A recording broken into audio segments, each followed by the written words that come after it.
नमस्कार। आप देख रहे हैं स्फीयर ऑफ न्यूज, जहां हम आपको देश और दुनिया की ताज़ा और महत्वपूर्ण खबरें निष्पक्ष और सटीक रूप में पहुंचाते हैं। और आज की 5 बड़ी रक्षा खबरें लेकर हाजिर हूं। तो चलिए शुरू करते हैं आज की बड़ी रक्षा खबरों के साथ। खबर नंबर 1। एरो इंडिया 2025 का भव्य समापन, भारत की वायु शक्ति का अद्भुत प्रदर्शन।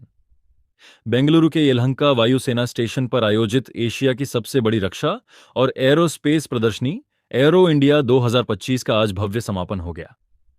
5 दिनों तक चले इस मेगा इवेंट में भारत ने अपनी स्वदेशी रक्षा तकनीक और बढ़ती वायु शक्ति का ऐसा प्रदर्शन किया कि दुनिया बस देखती रह गई।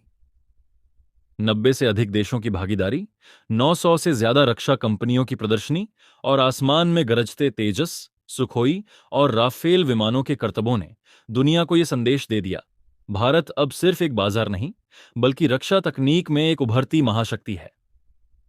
स्वदेशी लड़ाकू विमान तेजस मार्क 2 और हल्के लड़ाकू हेलीकॉप्टर ने भारतीय वायुसेना की ताकत को प्रदर्शित किया। रक्षा मंत्री राजनाथ सिंह ने स्पष्ट कहा, अब समय आ गया है जब भारत रक्षा उपकरणों का आयात नहीं बल्कि निर्यात करेगा।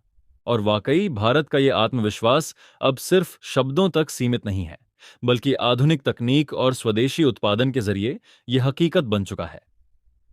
2025 6.81 लाख करोड़ का ऐतिहासिक आवंटन। भारत सरकार ने 2025 से 26 के रक्षा बजट में ऐतिहासिक बढ़ोतरी की घोषणा की है।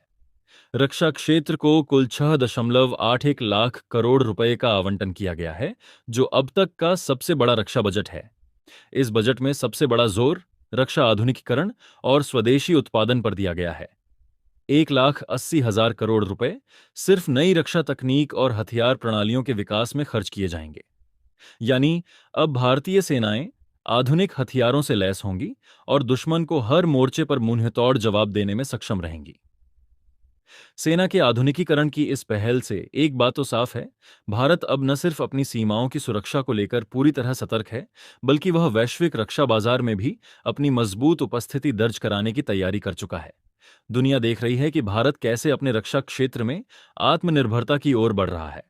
और ये सिर्फ एक सरकारी नीति नहीं, बल्कि एक 140 करोड़ भारतीयों की सुरक्षा के प्रति संकल्प है। 2025 को सुधारों का वर्ष घोषित किया। सशस्त्र बलों की ताकत को और मजबूत करने के लिए रक्षा मंत्रालय ने 2025 को रक्षा सुधारों का वर्ष घोषित किया है। ये फैसला भारत की सैन्य रणनीति में एक ऐतिहासिक बदलाव का प्रतीक है। इस सुधार कार्यक्रम के तहत 3 बड़े कदम उठाए जाएंगे। 1. थिएटर कमांड की स्थापना, तीनों सेनाओं को एकीकृत कर ऑपरेशन की क्षमता बढ़ाई जाएगी। 2. साइबर डिफेंस यूनिट का गठन, साइबर हमलों से निपटने और डिजिटल युद्ध कला को मजबूत किया जाएगा। 3. स्वदेशी रक्षा उत्पादन को बढ़ावा, भारत अब अपने सैन्य उपकरणों के लिए विदेशों पर निर्भर नहीं रहेगा। ये पहल न केवल भारतीय सेनाओं को आधुनिक बनाएगी, बल्कि हमारी सीमाओं को अभेद्य बनाने में मदद करेगी। रक्षा मंत्री राजनाथ सिंह ने कहा, अब हम सिर्फ रणनीति नहीं, तकनीक में भी आगे बढ़ने को तैयार हैं। यह वो भारत है जो अब रक्षा क्षेत्र में विश्व गुरु बनने की ओर अग्रसर है। खबर नंबर 4। अंतर्राष्ट्रीय रक्षा शिखर सम्मेलन, भारत की अगुवाई में ब्रिज समिट 2025। बेंगलुरु में ही ब्रिज समिट 2025 का आयोजन किया गया, जिसका उद्देश्य था वैश्विक रक्षा सहयोग को बढ़ावा देना।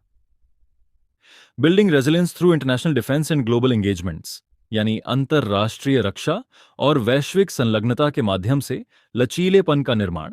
इस थीम के साथ आयोजित इस सम्मेलन में 50 से अधिक देशों के रक्षा विशेषज्ञों ने हिस्सा लिया।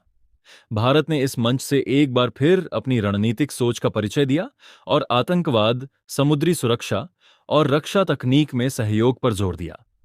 भारत ने हिंद महासागर क्षेत्र में सुरक्षा के लिए सागर, यानी security and growth for all in the region, पहल को और सशक्त बनाने का आह्वान किया।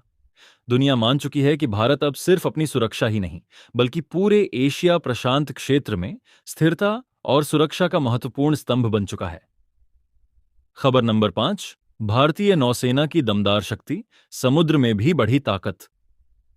एरो इंडिया 2025 में भारतीय नौसेना ने अपने आधुनिक विमानों और समुद्री शक्ति का ऐसा प्रदर्शन किया कि विरोधी ताकतें भी हैरान रह गईं। भारतीय नौसेना ने मिग-29 के P-8I पोसाइडन और MH-60R हेलीकॉप्टर जैसे अत्याधुनिक विमानों को प्रदर्शित किया।